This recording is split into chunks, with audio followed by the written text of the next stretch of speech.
But for real, yo, guys, this is the greatest story of all time.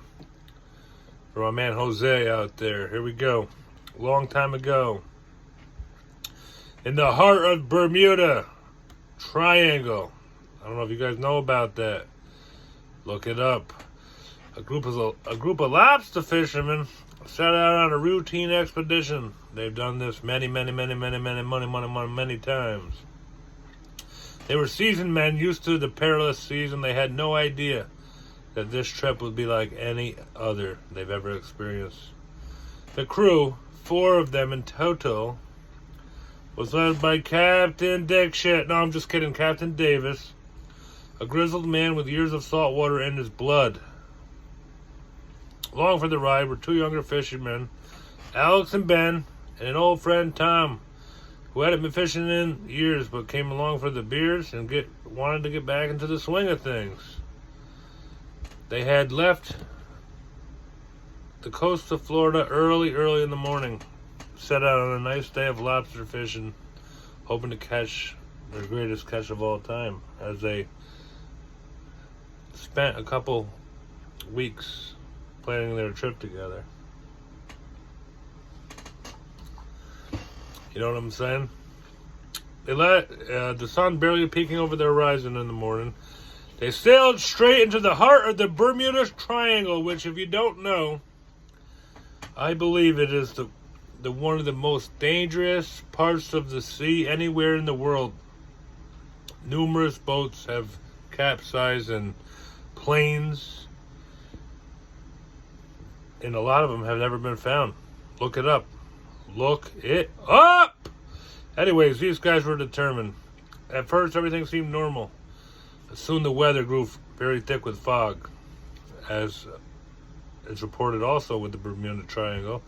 And the compass on the ship began to spin wildly, out of control.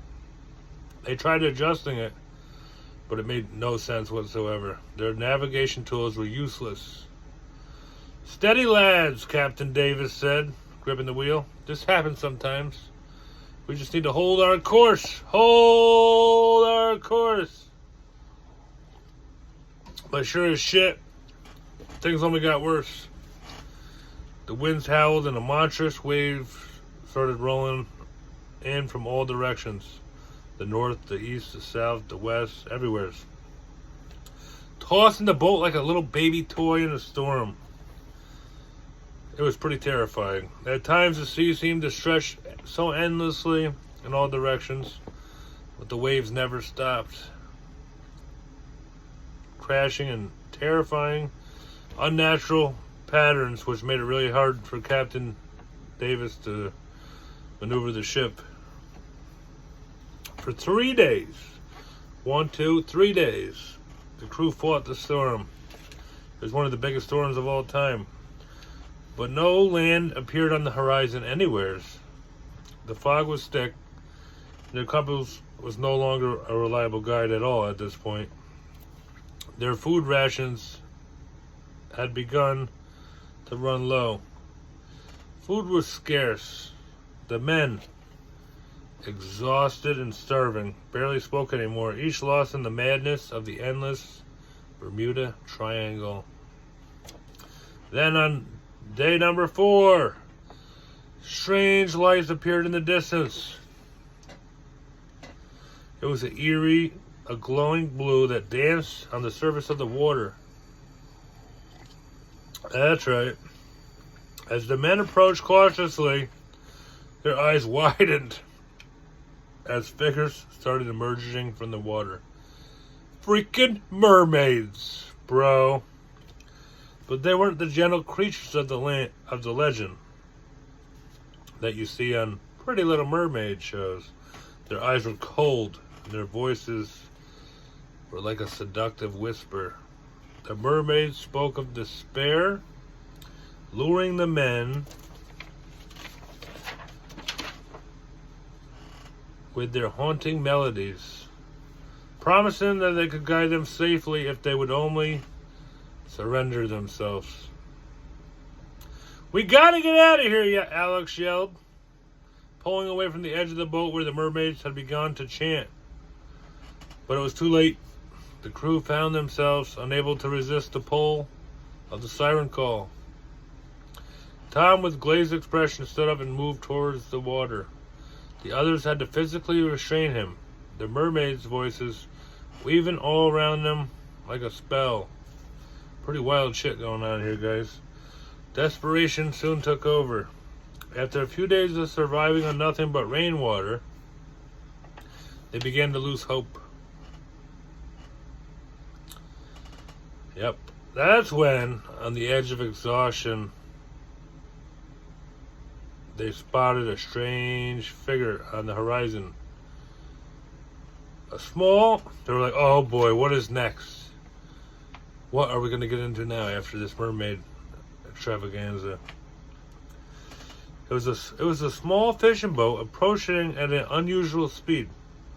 The boat pulled alongside them, and the crew was astonished, blown away, their balls blown off, to see a man named Jose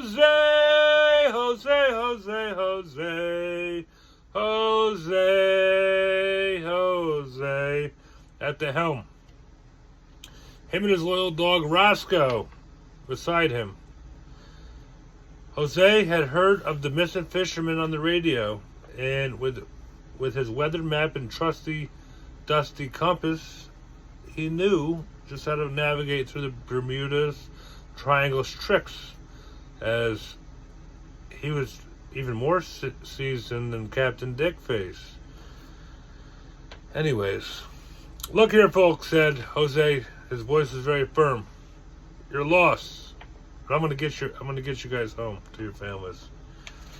Just as they were about to board his boat, a shrill voice squawked overhead.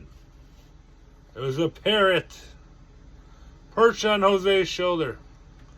It began shouting in a high-pitched voice, "Lost! Lost! You can't escape!